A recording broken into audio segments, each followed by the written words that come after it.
ज्ञानतिमिरान्धस्य ज्ञानाञ्जनशलाकया चक्षुरुन्मिलितं येन तस्मै श्रीगुरवे नमः। श्रीचैतन्यमनोभीष्टं स्थापितं येन भूतले स्वयं रूप कदा मह्यं ददाति स्वपदान्तकम्। अंदर చేతులెత్తండి। जय श्रीकृष्ण चैतन्य प्रभु नित्यानंद श्री अद्वैत गदाधर श्रीवासादि गौरभक्तवृंद। हरे कृष्णा कृष्णा कृष्णा हरे हरे, हरे राम राम राम हरे हरे। हरे कृष्णा कृष्णा कृष्णा हरे हरे, हरे राम राम राम हरे हरे। వీళ్ళని పరిచయం చేస్తూ చెప్పాను మీకు అహోబిలం నుంచి ఆయన ఒక పుస్తకాన్ని అక్కడ ఈ మధ్యకాలంలో భక్తులు పక్కన పెట్టే కర్తాళాలు ఈ మధ్యకాలంలో మన వైష్ణవులు అహోబిలం మీద రాసినటువంటి పుస్తకాలు ఏం లేవు. నేను దాన్నంతా తయారు చేసి అహోబిల నరసింహ చెప్పి అక్కడ మన ఇస్కాన్ ఇప్పుడు దాకా ఏం చేస్తుంది, ఏం చేసింది ప్రచార పరంగా కానీ అక్కడికి వచ్చేటువంటి యాత్రికులకి ఉపయోగపడే విధంగా అక్కడ ఏం నిర్మాణాలు చేసాం. తో స్త్రీ సంప్రదాయం వాళ్ళు ఏ పద్ధతిలో మనం అంతకంటే కొద్దిగా దూకుడుగా లేదా దూసుకుని పోతూ ఈ కలియుగ ధర్మం నామ సంకీర్తన ద్వారా సులభంగా మనం ఎలా ఆధ్యాత్మికతని ఎలా వైష్ణవ ధర్మాన్ని ఈ భక్తి మార్గాన్ని ఎలా మనం తొందరగా మనం అది ప్రచారాన్ని పెంచవచ్చు. రెండు సిద్ధాంతాలు కలుపుతాయి. కానీ మీకు తెలిసి ఏదైనా పుస్తకం రాసినప్పుడు మనం ఆవేశంలో ఉద్రేకంలో లేదా మొదటిసారి రాసేస్తాం. అది వాళ్ళు చదువుతూ ఉంటే అది అనువాదం కావచ్చు లేదా మనం స్వయంగా రాసి దాని మీద మళ్ళీ ఇంప్రూవ్మెంట్స్ అట్లా ఏదైనా పుస్తకం మీరు కూడా అట్లా చేస్తారేమో కదా, రాసి ప్రింట్కి వెళ్ళే లోపల 2-3 సార్లు అట్లా దాన్ని కనీసం ఒక 5 మాటలు చదివి ఉంటాం. వీళ్ళు ఇచ్చింది 2 సార్లు చదివి మళ్ళీ దాన్ని మనం డిజైనర్ గ్రాఫిక్ పడి దాన్ని మళ్ళీ చదివి దాని ద్వారా ఇంకేమైనా చేర్చాలా చాలా చేర్చాము. చాలా దాన్ని కొద్దిగా చదవడానికి సింపుల్గా ఉంది, ఫ్లో బాగుంది. అరకంగా ఒక 5 సార్లు దాన్ని నేను చదివి మార్చడం చేర్చడం చేయండి. ఆ తర్వాత చెప్పి ఇప్పుడు నాకు ఇది సాటిస్ఫాక్షన్గానే అని మళ్ళీ ఆఖరణ మళ్ళీ ప్రింట్లు తేయడానికి 2 ప్రింట్లు ఇంకా 5,000 కాపీలు ప్రింట్ అవుతాయి. సో సమయం తక్కువగా ఉండడం వల్ల ఈరోజుకి ప్రింటెడ్ కాపీస్ లేవు. కానీ దాన్ని మనం ఏదైతే ఫైనల్ చేసామో బహుశా నా క్లాస్ అయిపోయే లోపల మనం భగవంతుడికి చెప్పని భోగు ఈ మహారతి చూసే లోపల నరసింహదేవ్ కావాలంటే అది వచ్చి ఇక్కడికి వస్తుంది. మనం ఈరోజు భగవంతుడి యొక్క నరహరి అవతారం నేను పొద్దున క్లాసులో కూడా చెబుతా. ప్రహ్లాదుడు మామూలుగా ఆయన కృష్ణుడిని లేదా విష్ణుమూర్తి అప్పుడు దాకా మనకి కృష్ణుడు విష్ణుమూర్తి తెలుసు. ప్రహ్లాదుడు హరిని ఆరాధిస్తూ ఆ ప్రహ్లాదుడి కోసం భగవంతుడు ఒక అద్భుతమైనటువంటి ప్రహ్లాదుడికి ముందు నరసింహ అవతారం లేదు. ఆ ప్రహ్లాదుడి కోసమే నరసింహ అవతారం జరిగింది. అంటే ప్రహ్లాదుడి ముందు ఆ కృష్ణుడిని విష్ణుమూర్తిని ఆ తర్వాత తన కోసం భగవంతుడు ఈ అభూతపూర్వమైనటువంటి అవతారం. మామూలుగా భయంకరంగా ఉంటుంది, ఎందుకంటే భగవంతుడికి ఎంతో కోపం వచ్చింది. ప్రహ్లాదుడు ఆయన ఎలాంటి దోషాలు లేనటువంటి వాడు. అతను అంత చిన్న వయస్సులోనే అంత గొప్ప భక్తుడు. ఎందుకంటే నారదుడు సాక్షాత్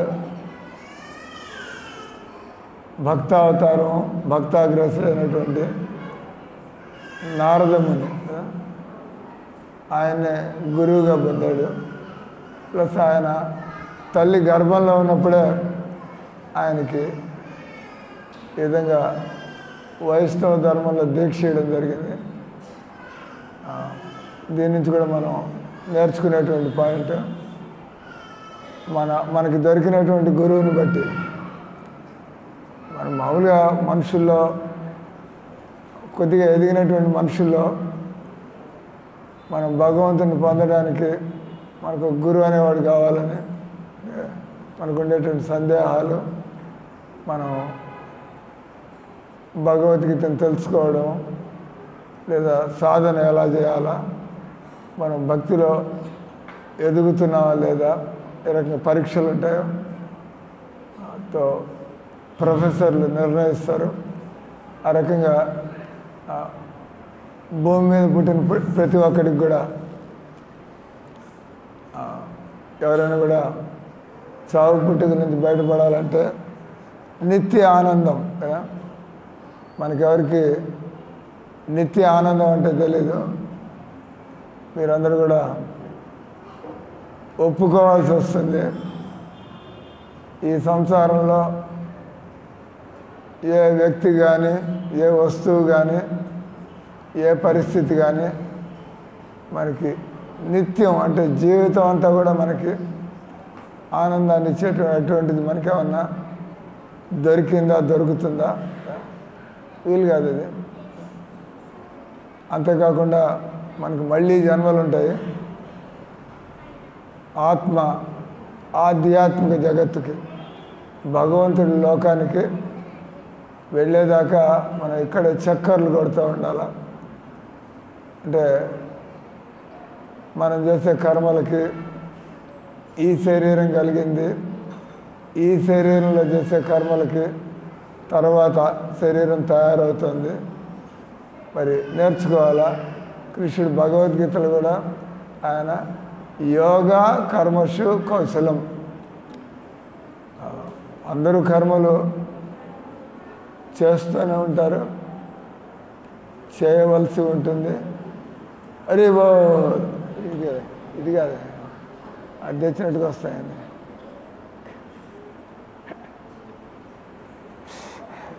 అది ఆయన ఈరోజు మనం కొద్దిగా చెప్పుకుంటాం, మీకు స్ఫూర్తి కలిగేట్టుగా, మీకు కొద్దిగా ప్రేరణ, ఇన్స్పిరేషన్ కలిగే విధంగా మనం ఈ పెద్ద విషయాన్ని భాగవతంలో సప్తమ స్కంధం 7వ స్కంధంలో వేల శ్లోకాల్లో ప్రహ్లాదుడి చరిత్ర, నరసింహ భగవానుడి అవతారం,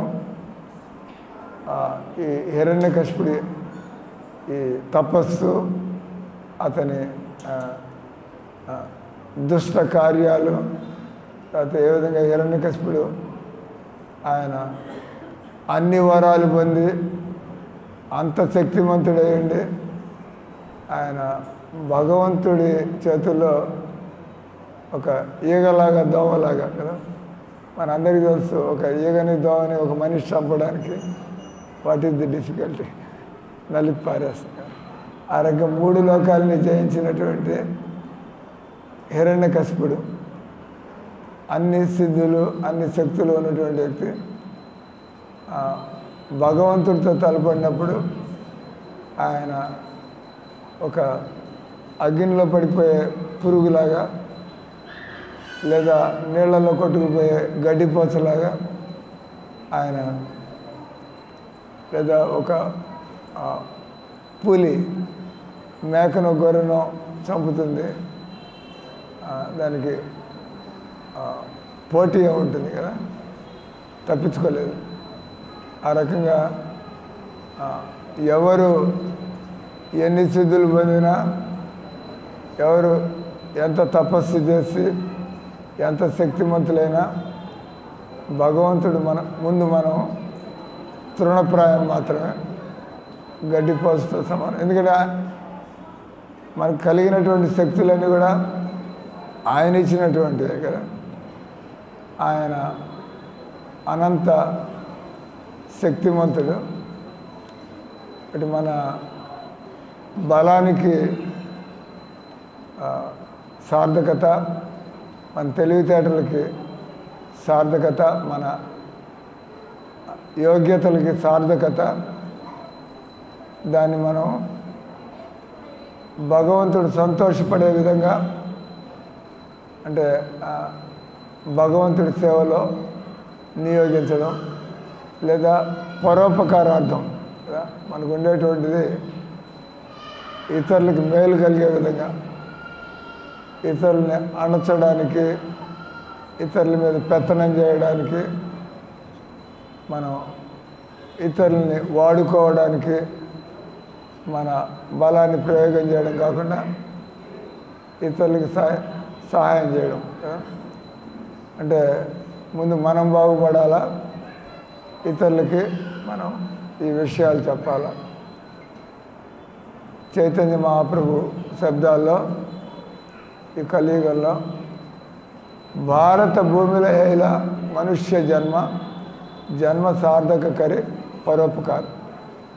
చాలామంది సమాజంలో డబ్బులు ఉన్నవాళ్ళు, పదవులు ఉన్నవాళ్ళు, తెలివితేటలు ఉన్నవాళ్ళు, కొంత శరీరంలో బలం ఉన్నవాళ్ళు మన ఇతరుల కోసం.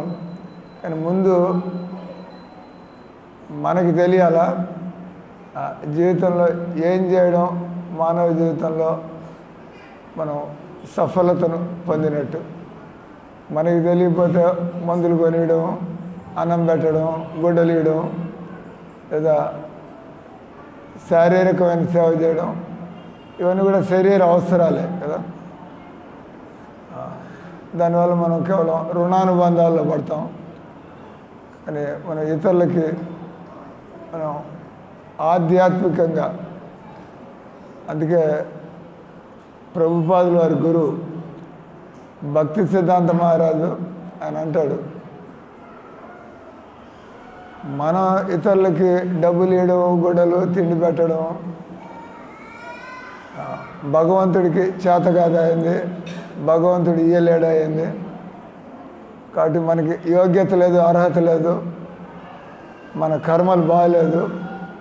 కాబట్టి వ్యక్తులకి ఎలా యోగ్యతలు కలిగించాలా, అర్హతలు కలిగించాలా, వాళ్ళ ఆలోచనల్ని కర్మల్ని ఎలా మనం సాత్వికంగా మార్చాలా, మనం అది ఇస్తే దేవుడు వాళ్ళకు కూడా ఇస్తాడు కదా. ఇస్కాన్లో ఎంతమంది, ఇస్కాన్లో కేవలం చదువుకున్న వాళ్ళే చేరుతున్నారా, డబ్బున్న వాళ్ళే చేరుతున్నారా? ఎవరైనా చేరవచ్చు ఇస్కాన్లు కదా. నిజానికి ఇక్కడ ఇంతమంది పోగారు, ఈరోజు ఒక 200+ జనాలు ఉన్నారు. మీ అందరికీ మేము ఆఫర్ ఇస్తున్నాం, మాకు చాలామంది భక్తులు కావాలా, మీరు ఇక్కడికి వచ్చి సేవ చేసుకోవచ్చు, తినడానికి ఉండడానికి మీ ఖర్చులన్నీ ఆ ఏర్పాట్లన్నీ మేము చేస్తాం. మీరు ప్రశాంతంగా భగవంతుడి సేవలు చేసుకుంటూ మీరు మీ తలకాయని సరి చేసుకుంటూ ఈ భజనలు చేసుకుంటూ ఏం కష్టపడకుండా జీవితాన్ని గడపచ్చు. కానీ ఎవరైనా ఉన్నారా రావడానికి? ఎవరైనా ఇక్కడ వచ్చి చేరతాననే వాళ్ళు ఎవరిని ఉంటే చేతులు ఎత్తండి. ఇది రాకే मंदिर में रह जाओगे, ये हिंदी वाला है, यानी हिंदी है ना.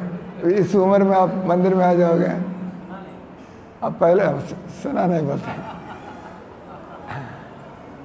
ఆయన చేతులు ఎత్తే తప్పట్లు కొడతారని చెప్పి చేతులు ఎత్తున్నాడు ఆయన.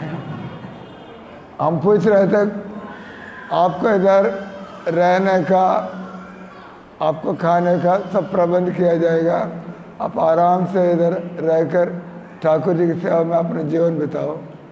कोई तैयार है कि ఎవరైనా కూడా ఇక్కడికి వచ్చి ఇక్కడ చేరి సేవలు చేసుకోవచ్చు.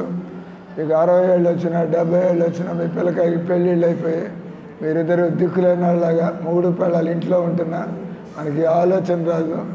మనం కొద్దిగా ఈ శరీరం మూలబడే లోపల చక్కగా దేవుడి సేవలు చేసుకుంటాం. అది తినడానికి ఏర్పాట్లు అంతా ఏం కావాలి మీకు? ఎందుకంటే మన కర్మలు పండినంత వరకు మనం ఎలా రాగలుగుతూ ఉంటాం.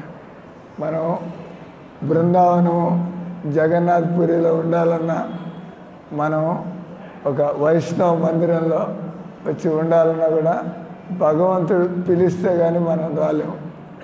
భగవంతుడు ఎప్పుడు పిలుస్తాడు? ఏషాంత్వంతగతం పాపం జనానాం పుణ్యకర్మణాం తే ద్వంద్వమో నిర్ముక్త భజంతే మాం దృఢవత.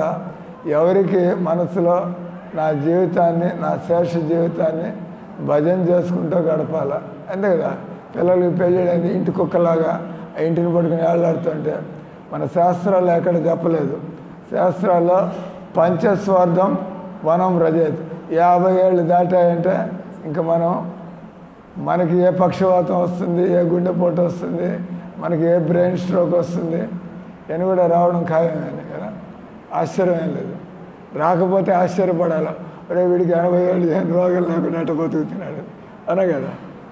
అటు ఇవన్నీ వస్తాయి. శరీరం అన్న తర్వాత భగవంతుడు అంటున్నాడు జన్మ మృత్యు జరా వ్యాధి దుఃఖ దోషాను దర్శనం. ఈ శరీరానికి ఈ ప్రపంచంలో పుట్టిన అది చెట్టు కాదు, వాటికి కూడా చెట్లకు కూడా తెగులు వస్తూ ఉంటుంది, వాటికి కూడా రోగాలు వస్తూ ఉంటాయి కదా. ప్లాంట్ డిసీజెస్, జంతువులకు కూడా రోగాలు వస్తూ ఉంటాయి. మనుషులకి రోగాలు పుట్ట కదా. మన శరీరం వ్యాధి మందిరం అంటే. కానీ ఎంతమంది వైరాగ్యం కోసం ప్రయత్నం చేస్తున్నారు, ఎంతమంది జ్ఞానాన్ని పొంది ఏంది గొడవ అంతా ఏంది, ఇక్కడ ఎట్లా బయటపడాలి ఇక్కడి నుంచి. కొంతమంది అనుకుంటూ ఉంటారు చనిపోతే బయటపడ్డామని చెప్పి. ఎక్కడికి పోయేది వెళ్ళా, చనిపోతే ఇక్కడికే రావాలా. శరీరాల మార్పిడి.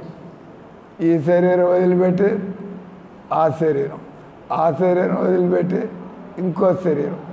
అప్పుడప్పుడు ఎవరైతే 60 ఏళ్ళు దాటిన తర్వాత కూడా ఇంట్లో ఉంటారో అప్పుడప్పుడు మేము కొద్దిగా అంటారు కదా, కొద్దిగా వాత పెట్టినట్టుగా మీరు చనిపోయేదాకా పెళ్ళంతానే ఉన్నట్టయితే వచ్చే జన్మలో మీకు ఆడ జన్మ అంటే మీరు డిమోషన్.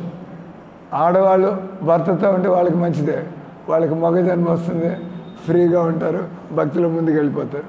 కాబట్టి అందుకని ఏం చేయాలి, ఇద్దరు కలిసి అంతే కదా. ఎవరెవరిని వదిలిపెట్టలేరు. వానప్రస్థ జీవితం అన్నారు. ఇద్దరు కలిసి ఆ మందిరంలో ఉంటాం, దగ్గర దేవుడి సేవలు చేసుకుంటా అంటే అప్పుడు మనం ఉంటున్నా కూడా అంత అటాచ్మెంట్. రోజు భజనలు సేవలు చేస్తుంటే అంత అటాచ్మెంట్ ఉండదు. ప్లస్ జీవితాన్ని మనం చక్కగా గడిపాము, ఏడవాల్సిన అవసరం లేదు. మన జీవితాన్ని చక్కగా గడపకపోతే ఏడవాలి. ఇది వాడు ఏ నరకానికి పోయాడు, ఏ కుక్క పిల్లి జన్మెత్తాడు, ఎలాంటి దుర్భాగ్యకరమైన జన్మెత్తాడు. ఎవరైతే చక్కగా నియమాలు పాటిస్తూ ఉంటారో, ఎవరైతే చక్కగా రోజు మనం నిద్రపోతున్నట్టుగా తింటున్నట్టుగా భజనకు కూడా తలకాయ సరి చేసుకోవడానికి రోజు భజన చేయాలి కదా. ఇదేదో నేను అనుకుంటున్నా ఇప్పుడే మరి రోజు నరసింహ జయంతికి ఎంతమంది వచ్చారు ఇక్కడ, వీళ్ళంతా రోజు ఎందుకు రారు? రోజు రావాలి కదా. రోజు వస్తుంటే అప్పుడు మీరు కూడా భక్తిలో పడ్డట్టు లెక్క.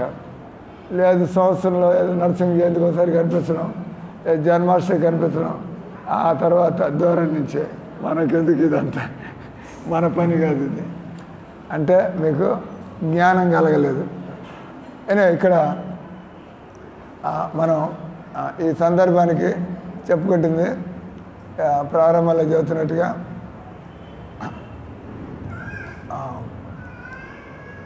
ప్రహ్లాదుడు, నరసింహుడు, తర్వాత హిరణ్యకశిపుడు. సో అందరికి కూడా చూస్తూ ఉంటాం. ఒక ఆయన నన్ను అడిగాడు, వాళ్ళ ఆమెకి కొద్దిగా దీర్ఘ రోగం, ఎప్పుడు ఇబ్బంది పడుతూ ఉంటుంది, మంచివాళ్ళే. ఆయన నన్ను వచ్చి అడుగుతున్నాడు, ఏం సార్ దేవుడు మాకెన్ని కష్టాలు ఇస్తున్నాడు అంటే, మీకేం కష్టం వచ్చింది? భార్య కొద్దిగా రోగంగా ఉంది, ఆయన బాగానే ఉన్నాడు కదా అని అడిగి, మాకు దేవుడు ఇన్ని కష్టాలు ఎందుకు ఇస్తాడు? నువ్వు బాగానే తిని తిరుగుతున్నావు, నీకేం కష్టమే అంటే, మా ఇంట్లో అంటే అది మీరు మోహంతో పడి కొట్టుకుంటున్నారు. దేవుడు మిమ్మల్ని బాగానే పెట్టాడు, ఆయన కూడా మీరు ఏడుస్తుంటే అది మీ అజ్ఞానం కదా. దేవుడు మిమ్మల్ని బాగానే పెట్టాడు కదా, మీ భార్య ఇబ్బంది పడుతుంది, ఆమె చేస్తున్న కర్మలో ఆమె ఇబ్బంది పడుతుంది, ఆమెతో పాటు మీరు ఏడుస్తున్నారంటే మీరు అజ్ఞానంలో ఉన్నారు. మీరు సంతోషపడాలి, మీకు రెండు విధాలుగా లాభం. భార్యకి బాగాలేదంటే మీరు, నాకు కూడా ఒకరోజు అట్లాంటి పరిస్థితి వస్తుంది కాబట్టి నేను జాగ్రత్త పడాలి.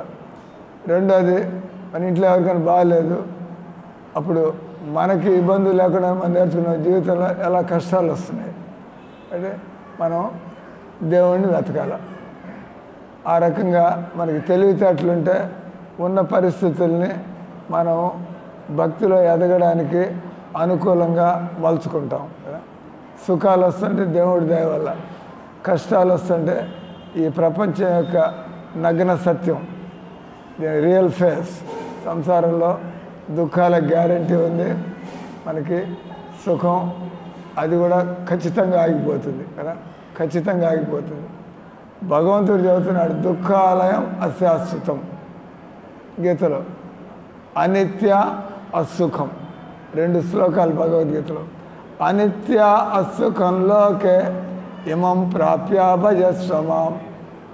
భగవంతుడు 7వ అధ్యాయంలో ఆయన చెబుతున్నాడు, ఈ సంసారాన్ని మనం ఇంత చదువుకున్నాము, ఇంత తెలివితేటలు ఉన్నాయి, ఇంత వయసు వచ్చింది, మన ఇక్కడ జీవితం తాత్కాలికం అని ఎందుకు అర్థం చేసుకోవట్లేదు? అనిత్య.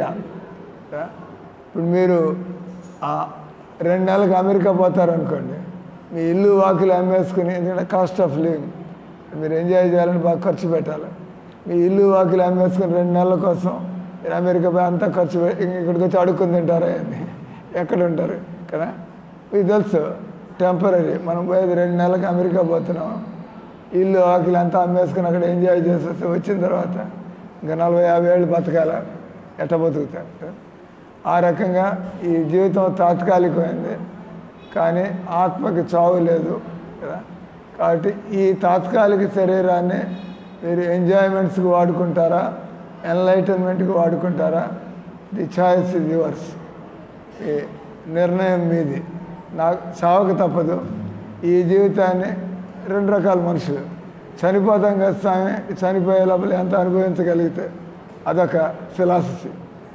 దాన్ని అంటారు ఇంగ్లీష్లో, అయితే మన సంస్కృతంలో చార్వాక సిద్ధాంతం అంటారు.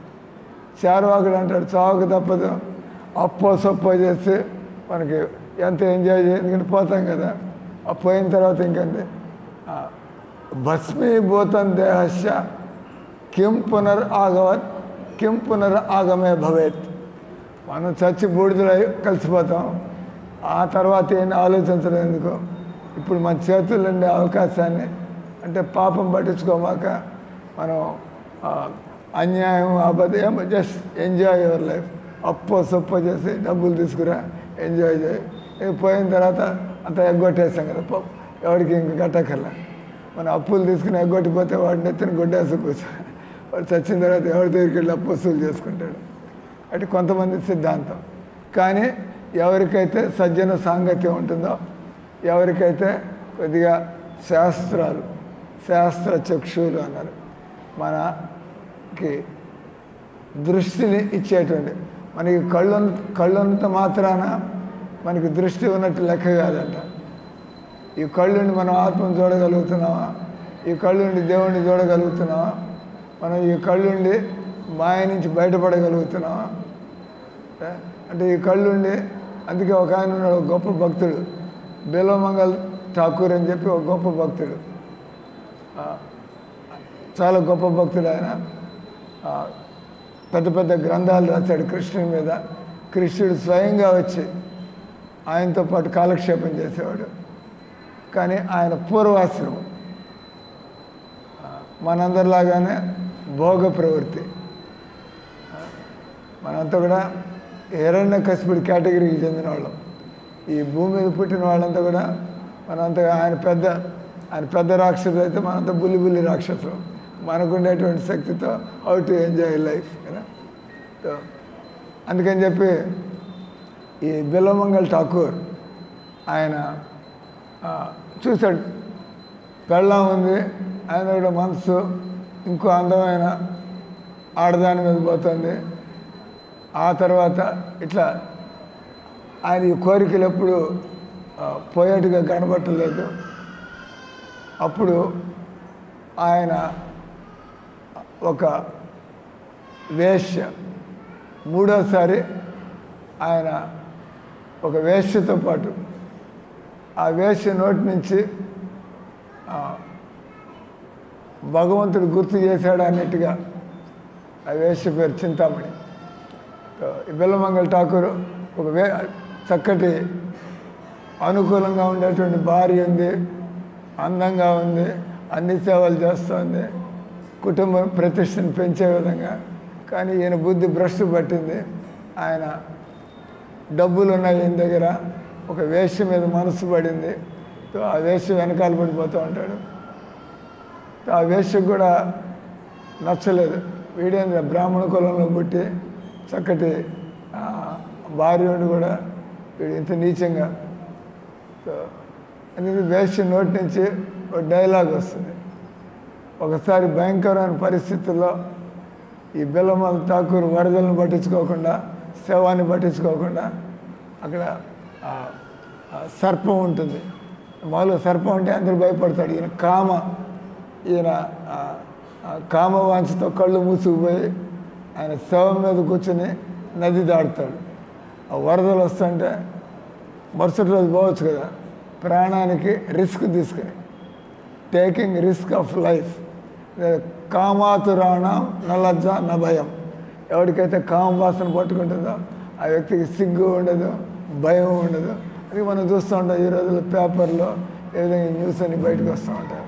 కాబట్టి ఈ విధంగా మనం సుఖపడేది లేదు. సులభంగా మనం వీటి నుంచి బయటికి రావచ్చు. మనం మీకు చెబుతున్నట్టుగా నిజమైనటువంటి ఆనందాన్ని పొందవచ్చు. అది మీదైనటువంటి ఆధ్యాత్మిక ఆనందం. 24 గంటలు శుద్ధమైనటువంటి అంతులేనటువంటి ఆనందం. దానికి ఏ కులంలో పుట్టారు, ఏం చదువుకున్నారు, ఏం తెలివితేటలు, బస్ మీకు నమ్మకం ఉందా, మీకు దేవుడి మీద నమ్మకం ఉందా, మీకు భగవద్గీత మీద నమ్మకం ఉందా, మీకు భగవన్నామం మీద నమ్మకం ఉందా. మేము కూడా మా జీవితాన్ని వెనక్కి చూసుకుంటే 40 ఏళ్ల క్రితం మేమంతా కూడా సినిమాలు చూస్తూ హోటల్లో తింటాం. అంటే 40 ఏళ్ల క్రితం మేము కూడా ఏదైనా మంచి సినిమా వస్తే సినిమాకి పోవాలని చెప్పి ఏదో హోటల్లో ఇది తినాలని చెప్పి మెల్లిగా మాకు సాధు సాంగత్యం కలిగినప్పుడు వెంటనే అర్థమైంది. సో ఇవన్నీ కూడా మనకి నిజమైనటువంటి ఆనందాన్ని ఇయ్యగలవా? ఈ శరీరంతో మనం నిజమైన ఆనందాన్ని అనుభవించగలమా?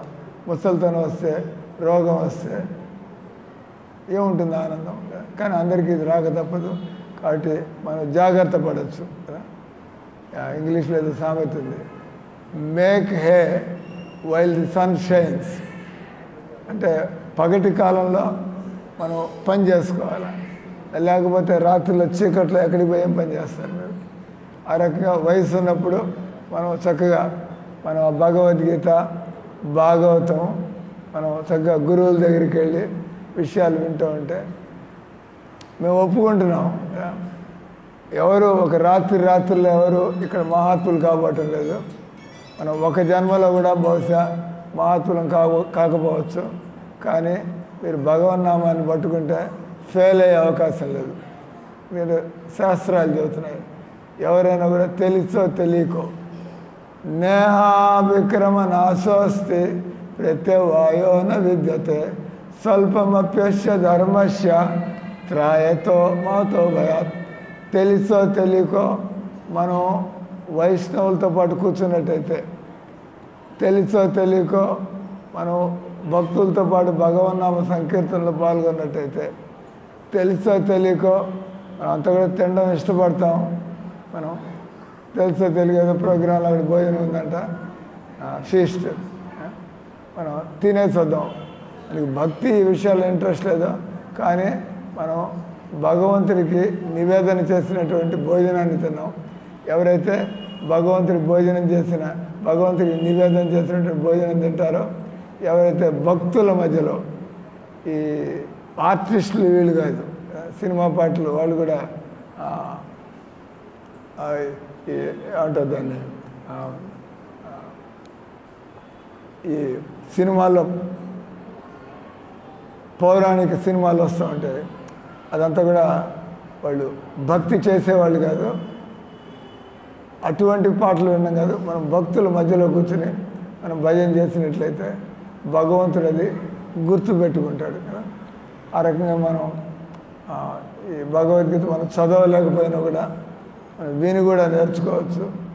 మనం ఆ రకంగా కూడా మనం మన జీవితాన్ని సార్థకం చేసుకోవచ్చు.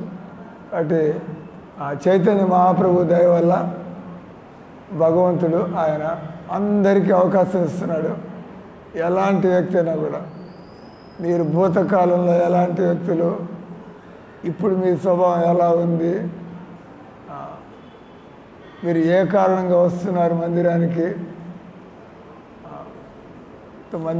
కొంతమంది పిక్ పాకెటింగ్ కోసం రావచ్చు, మందిరానికి కొంతమంది ఆడాళ్ళని చూడడం కోసం రావచ్చు. We don't know different people కదా. కానీ ఏ కారణంగా వస్తూ ఉండొచ్చు. కానీ మీరు ఒక వైష్ణవ ఆలయానికి, ఎక్కడైతే భక్తులు ఉంటారో, ఎవరైతే వాళ్ళు సాధనలు చేసుకుంటూ ఉంటారో, అక్కడికి రాగానే మన స్వభావంలో మార్పు రావడం ప్రారంభమై మనం మన దారి మార్చుకుంటాం. సో ఇంకొద్దిసేపు how much time will take? అసలు ఇంకా నేను ప్రారంభించలేదు అలా ఈ ప్రహ్లాదుడి నరసింహస్వామి దీని గురించి.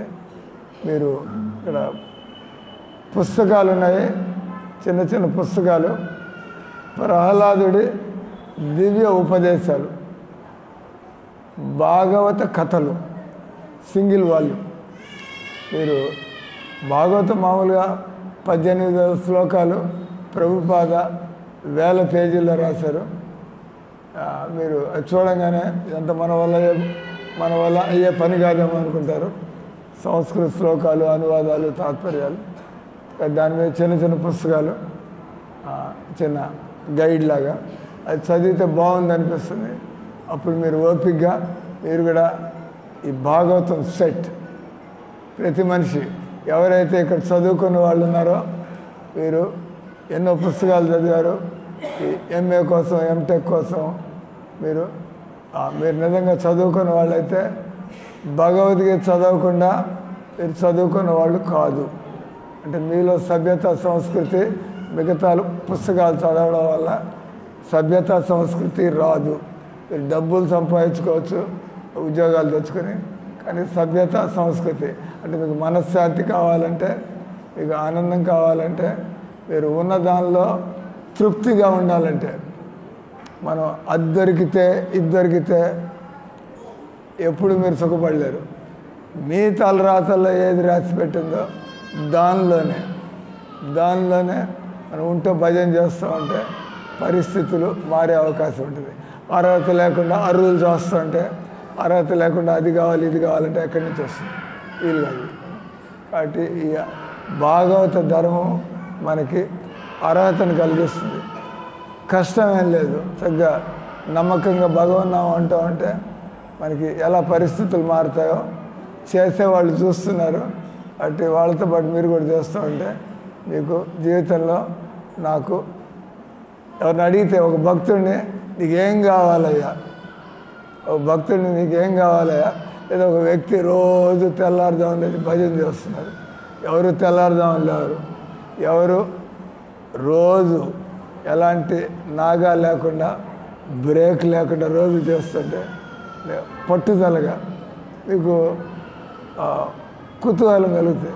ఒరే ఎండ వాన ఏం పట్టించుకోకుండా గట్టిగా పనిచేస్తున్నాడు, ఏం కావాలి, ఇంకేం కావాలి సార్ అంటే సో భక్తులు ఏం చేస్తారు, మాకేం అక్కర్లేదు సార్, మా జీవితం ఇలానే గడుస్తూ ఉంటుంది సార్, ఇలా మేము భజన చేసుకుంటాం, ఆ మాత్రం ప్రసాదం తింటాం, మా జీవితం అంటే మన గుడిసెలు మేడలు అయిపోవాలా, మన సైకిళ్ళు కార్లు అయిపోవాలా, ఎన్ని భక్తులకి అవసరంగా మనకి తినడానికి ఉంది, చక్కగా మానవ జీవితం ఆ భగవంతుడి భజనల్లో సేవల్లో జీవితం గడుపుతున్నాం. సో మన దగ్గరికి వచ్చే వాళ్ళకి కూడా మనశ్శాంతి కలుగుతుంది, వెలుగా వాళ్ళు కూడా మన దారిలోకి వస్తారు. ఈ రకంగా ప్రచారం పెంచుకుంటూ పోయి ఆయన అన్నాడు, ఈ ప్రపంచంలో మనుషులంతా కూడా ప్రభుపాద దాన్ని ఇంకా కూడా తగ్గించాడు. ఈ ప్రపంచంలో 600 కోట్ల పైచిలకు జనాభా ఉన్నారు. భారతదేశంలో 160 కోట్ల ప్రజలు ఉన్నారు. 160 కోట్లు. ప్రభుపాద చాలా తక్కువగా అంచనా వేస్తాం. 1%, 100 మందిలో ఒక్కడైనా కూడా అతను ఈ కృష్ణ మంత్రాన్ని భగవన్నామాన్ని జపం చేస్తుంటే ఈ ఊళ్ళో, ఇది మన నెల్లూరు మున్సిపల్ కార్పొరేషన్ కదా, అంటే 10 లక్షల జనాభా పెరిగితే మున్సిపాలిటీ నుంచి దాన్ని మున్సిపల్ కార్పొరేషన్ మెట్రోపాలిస్ అంటే 10 లక్షల జనాభా. ఈ 10 లక్షల్లో 1% అంటే ఎంతమంది? 10,000 మంది. మీరు ఊహించండి, ఒక 10,000 మంది నగర కీర్తనకి తిరిగారంటే ఊరంతా అదిరిపోతుందా లేదా? 10,000 మంది రోడ్ల మీద పడ్డారంటే ఎవడు చెడిపోయేవాడు ఇంకొన్నాడు. 10,000 మంది కీర్తన పోతే ఊరు హోరెత్తిపోతుంది, ఫినిష్. అట్లా ఊరంతా మారిపోతుంది. మేము దిక్కులేని వాళ్ళ 10 మంది 15 మంది పోతే పని లేని వాళ్ళు తిరుగుతూ ఉంటారు, ఇట్లా అనుకుంటారు. 10,000 మంది రోడ్డు మీద తిరిగారంటే ఏమవుతుంది? అప్పుడు అందుకే రథయాత్ర అప్పుడు 1000 మంది వస్తారు అంత, అప్పుడు పేపర్లో రాస్తూ ఉంటారు, ఊరంతా మారుమోగిపోయింది, హోరెత్తిపోయింది, హరినామయం అని చెప్పి. కాబట్టి మన చేతుల్లో ఉంది. మన జీవితం మారాలంటే మన చేతుల్లో ఉంది. మన తలరాతలు మన చేతుల్లో ఉన్నాయి. Man can make is destiny కదా. ప్రతి ఒక్కళ్ళు వాళ్ళ జీవితం వాళ్ళ చేతుల్లోనే ఉంది. వాడు నాకు అన్యాయం చేశాడు, వీడు మోసం చేశాడు, నాకు అవకాశం అనకర్లా. మనం చక్కగా భగవంతుడు చెప్పినట్టుగా తెల్లవారుజాము లేచి మన చక్కగా భగవన్నామం జపం చేసుకుంటాం, కృష్ణుని గట్టిగా నమ్ముకోగలిగితే మీరు మీ జీవిత కాలంలో మీరు ఊహించని విధంగా, మీరు అనుకోని విధంగా మీరు ఎంత ఎదుగుతో మీకు తెలుస్తూ ఉంటుంది. మీరు ఎంతమంది జీవితాలను మీరు ప్రభావితం చేస్తున్నారో తెలుస్తుంది. దానిలో మీకు సంతోషం కలుగుతుంది కదా. సో నేను ఈ విధంగా బతకడం వల్ల ఎంతమంది నన్ను చూసి మంచివాళ్ళుగా మారుతున్నారు. సో ఇక్కడ ఆఖరిలో మీకు చెప్పదలుచుకుంది, ఒక భక్తుడు ఆయన చమత్కారం చేసేదేం లేదు. భక్తుడు భక్తి చేస్తూ ఉంటాడు కదా. సో ప్రభుపాద ఆయన చక్కగా క్రమశిక్షణలో అన్ని పరిస్థితుల్లో చక్కగా ఆయన తన భక్తిని కాపాడుకుంటూ భగవంతుడు ఆయనకి ఎంతో సఫలతనిచ్చాడు. సఫలత అనేది భగవంతుడి చేతుల్లో ఉంది కదా. భక్తి చేయడం మన చేతుల్లో ఉంది, సఫలత భగవంతుడి ఇష్టం. సఫలత కొద్దిగా ఉన్నా ఎక్కువ ఉన్నా మీరు భక్తి చేయడం వల్ల మీరు తృప్తిగా ఉంటారు. ధ్రువుడు అన్నాడు, ధ్రువుడు కాచార్దన్ విస్మృతం రత్నం వరం యాచే.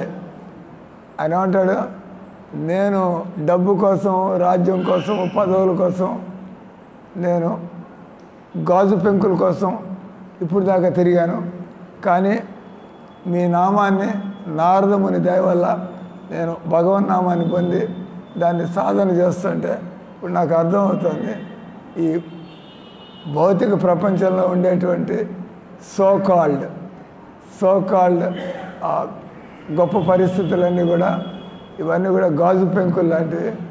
ఎందుకంటే భగవన్నామం మనకి శాశ్వతంగా నిత్యము. మీరు ఒకసారి భగవన్నామం అలవాటు చేసుకుంటే ఈ జన్మే కాదు, ఒకసారి భగవన్నామం అలవాడితే మీరు కింద పడే అవకాశం లేదు, ముందుకు పోతూ ఉండడే కదా. భగవంతుడు గీతలో 6వ అధ్యాయంలో అన్నాడు, ప్రాప్య పుణ్యకృతాన్లోక నిశ్చిత్వా శాశ్వతి సమా శుచీనాం శ్రీమతాం గేహే యోగ భ్రష్టోభి జాయతే. యోగ మార్గం నుంచి ఎవరైనా పూర్తి చేయకపోతే వాళ్ళని యోగ భ్రష్టులు అంటారు. మనం కొంత భక్తి చేసాం, ఇంకా పూర్తి కాలేదు, భగవంతుడు వచ్చే జన్మలో ఆయన పని పెట్టుకుని మనకు గుర్తు చేస్తాడంట భగవంతుడు. కాబట్టి మనం కృష్ణ భక్తిలోకి వచ్చామంటే ఇంకా భగవంతుడు మన జీవిత పగ్గాల్ని ఆయన తన చేతిలోకి తీసుకుంటాడు. ఎవ్రీథింగ్ జస్ట్ భక్తుల సాంగత్యంలో మనం ఈ పద్ధతిని తీసుకోగలిగితే బస్ ఇంక మిగతా జీవితం అంతా కూడా దాని అంటారు పూలబాట, ఆనందంగా బతకచ్చు మనం కదా. భగవంతుడు తన భక్తుల్ని ఆయన కంటిని రెప్పలెట్లాగా చూసుకుంటే అలాగే భగవంతుడు తన భక్తుల్ని కంటి రెప్పలాగా అనన్యాశ్చంతయంతో మాం ఏ జనాం పర్యుపాసతే తేషాం నిత్యాభియుక్తానాం యోగక్షేమం వహామ్యం.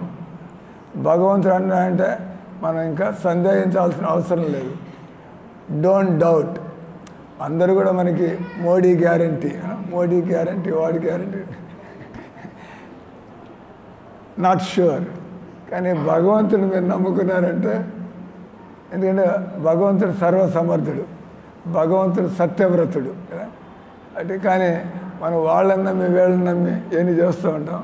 కానీ భగవద్గీతను నమ్ముకొని మనం కృష్ణ నామాన్ని యజ్ఞానాం జపయజ్ఞోస్మి. మీరు దేవుడి కోసం చేసే అన్ని పనుల్లో భగవంతుడు 10వ అధ్యాయం 25వ శ్లోకంలో తేల్చి చెబుతున్నాడు. ఒకళ్ళెవరిని 50 లక్షలు ఇచ్చేచ్చారు అనుకోండి మందిరంలో, ఊరంతా పేపర్లో పెట్టేస్తారు, పలానా వేమిరెడ్డి ప్రభాకర్ రెడ్డి గారు 50 లక్షలు ఇస్కాన్ మందిరానికి ఇచ్చారు. కానీ ఆయన మాత్రం మాంసం తింటున్నాడు, ఆయన మాత్రం మాయలో పడి కొట్టుకుంటున్నాడు. మంచిదే, కనీసం కొంత డబ్బు దేవుడికి ఇచ్చారు. కానీ యజ్ఞానాం జప యజ్ఞోస్మి. భగవంతుడి కోసం మీరు తపస్సు చేయొచ్చు, మీరు యోగా చేయొచ్చు, దాన ధర్మాలు చేయొచ్చు మీరు భగవంతుడి కోసం.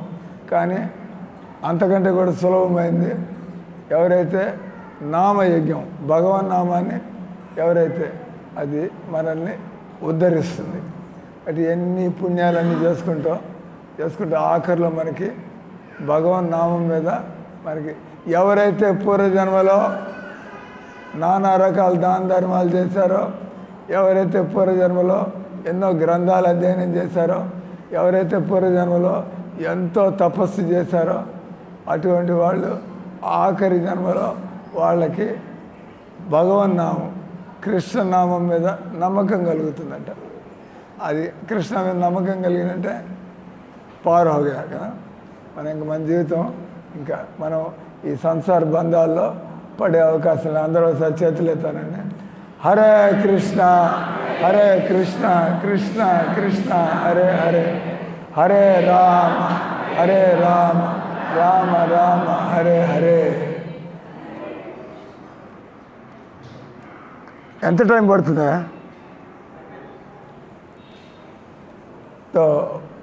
మీకు ఇంకో 2 నిమిషాలు తెరవబోతున్నారు. ఆ తర్వాత భగవంతుడికి 108 వంటకాలు నివేదన చేశారు, అవన్నీ చూస్తారు మీరు. ఆ తర్వాత భగవంతుడికి పూలంగి సేవతో పాటు పూలు కురిపించడంతో పాటు మహాహారతి ఉంటుంది, ఒక 10 నిమిషాలు. ఆ తర్వాత మీరంతా కూడా భోజన వినియోగానికి వెళ్తారు అందరూ ప్రశాంతంగా.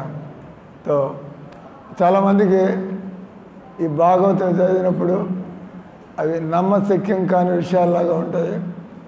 కానీ ప్రభుపాద ఆయన అదే భాగవతాన్ని ఏ విధంగా జనాలు కానీ చెవుతో వాళ్ళని చక్కటి భక్తులుగా, వాళ్ళు ఆఫ్రికన్లు కావచ్చు, వాళ్ళు చైనా వాళ్ళు కావచ్చు, చైనా వాళ్ళు బల్లులు బొద్దింకలు మిడతలు తింటారు.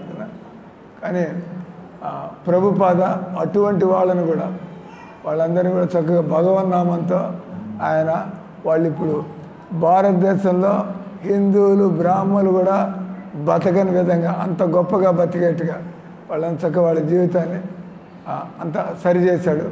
వాళ్ళకి భగవన్నామంలో శ్రద్ధని కలిగించి. సో ఇక్కడ మీకు చెప్పేది ఆ ప్రభుపాదుల వారి పుస్తకాలు ఉన్నాయి. మనకి భక్తుల సాంగత్యం అప్పుడప్పుడు కలుగుతూ ఉంటుంది కదా. మేము ఎన్ని చోట్లకు పోగలం, మీరు ఎన్ని మాటలు రోజు మందిరానికి రాగలరు. రోజు ఉంటాయి ఇక్కడ క్లాసులు మీకు తెలియడం కోసం. మందిరంలో ఇస్కాన్ మందిరాల్లో కంపల్సరీ ఉదయం పూట భాగవతం ఒక 45 నిమిషాలు, సాయంత్రం పూట భగవద్గీత ఒక 45 నిమిషాలు. అదే రకంగా రోజుకి 6 మార్లు ఇస్కాన్ మందిరాల్లో 6 సేవలు ఉంటాయి. వేరు వేరు టైంలో 4:30కి ఉదయం, మళ్ళా 7:30కి, మళ్ళీ 12 గంటలకి, మళ్ళీ 4:30కి, మళ్ళీ 6:30కి, మళ్ళీ 8:30కి శయన ఆరతి. ఈ రకం మీరు ఏదో ఒక టైం పెట్టుకుని నేను ఒక ఆరతికి కనీసం పోయేసి what ever time is convenient, మీకు ఏ టైం సూటబుల్గా ఉంటుంది.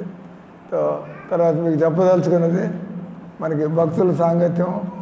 మందిరంలో మీరు వచ్చే టైంలో ఆ టైంలో కార్యక్రమం ఉండకపోవచ్చు, కానీ అన్నారు కదా a good book is a good friend indeed. మీరు ఒక చక్కటి పుస్తకాన్ని మీ దగ్గర పెట్టుకున్నారంటే బుద్ధి పుట్టినప్పుడు ఎక్కడ పడితే అక్కడ, ఎప్పుడు పడితే అప్పుడు చదువుకోవచ్చు కదా. అందుకే మేమంతా బ్యాగులు పెట్టుకుని తిరుగుతూ ఉంటాం. ఆ బ్యాగులో పుస్తకం పెట్టుకుని బస్సులో కూర్చున్నా, ట్రైన్లో కూర్చున్నా, మీరు కలెక్టర్ ఆఫీస్కి పోతారు, పడిగాపులు పడాలి అక్కడ. అదే ఆయన పిలిచేదాకా మీరు లోపలికి వెళ్ళారు, కూర్చొని పుస్తకం చదువుకుంటూ ఉండొచ్చు, జపం చేసుకుంటూ ఉండొచ్చు. మీరు మీ సమయాన్ని వృధా చేసుకోకుండా అవ్యర్థ కాలత్వం, కాలక్షేప నైవ కర్తవ్యం. అందరూ ఒకసారి చేతులు ఎత్తానండి. మీరు పుస్తకాలు ఉన్నాయి, ఆ కింద బుక్ స్టాల్లో కూడా ఉంటాయి. ఏదో పుస్తకం తీసుకుని వచ్చినప్పుడల్లా చదువుతూ ఉండండి. హరే కృష్ణ హరే కృష్ణ కృష్ణ కృష్ణ హరే హరే, హరే రామ హరే రామ రామ రామ